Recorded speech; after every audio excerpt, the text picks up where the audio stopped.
Misi yang pertama, mengembalikan kegemilangan dan kemuliaan Islam di seluruh muka bumi Allah.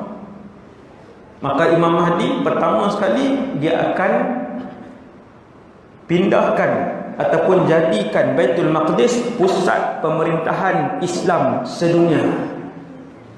Waktu itu tuan-tuan, Madinah akan kesunyian sedikit. Sunyi. Hari ini Madinah macam mana? Pesat membangun. Satu hari ketika Imam Mahdi keluar, bukan dia jahat kan, tapi Allah takdirkan pusat pemerintahan Islam Baitul Maqdis.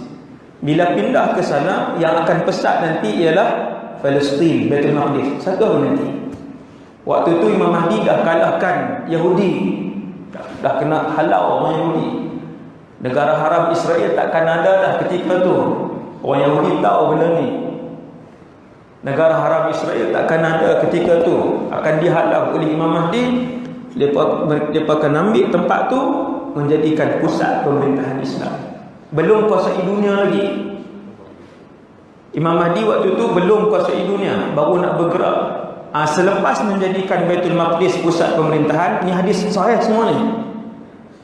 Selepas menjadikan Baitul Maqdis pusat pemerintahan dan Madinah pun mula sunyi, ketika itu orang-orang kafir, musuh mula menyerang. Ni. Musuh mula, biasalah, naik negara Islam, gemilang, hebat, musuh mula menyerang. Pendek cerita. Maksud pendek ni. Ni sejam setengah ni jadi 10 minit. Imam Mahdi. Pendek cerita, akhirnya kemuncak kepada pentadbiran Imam Mahdi, penguasaan dan pengetuaan Imam Mahdi kepada umat Islam, mujahidin Islam yang berani dan ikhlas. Kemuncak Imam Mahdi dan umat Islam mujahidin ketika itu akan berhadapan dengan tentera bersekutu orang-orang kafir yang digabung daripada seluruh bumi ini. Tuan-tuan, bukan berperang dengan Amerika sahaja.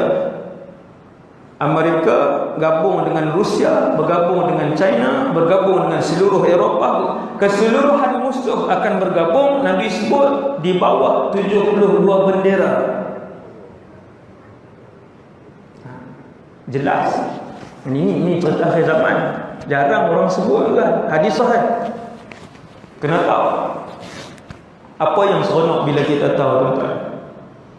Yang paling seronok ialah masih ada ruang untuk mati dalam keadaan syuhada, mati syahid fi sabilillah. Mati syahid. Syuhada ni, tuan-tuan, tak tertandinglah kemuliaannya di sisi Allah bila mati syahid. Sebab apa? Sebab ketika mana Imam Mahdi dibai'ah di kota Mekah, keadaan iman dan hidup kita macam malam ni lah. Tuan-tuan, kalau hari ni kita dengar Imam Mahdi dibai'ah, berapa orang yang nak pergi esok dan minggu depan? Apa yang terbayang di kotak pemikiran kita? Anak kecil 4 orang Ustaz, paling besar pun baru umur 11. Payah nak tinggal. Nampak? Apa yang terbayang di pemikiran kita? Duit KWSP dah 130,000 dah. Takkan nak pergi perang. Tapi maka ramailah yang tidak bersama dengan Imam Mahdi. Sebab mati syahid itu nilainya sangat besar. Tuan-tuan, dalam syurga sampai malam ini, dalam syurga belum ada seorang manusia pun, seorang jin pun, termasuk para nabi dan rasul sampai malam ni.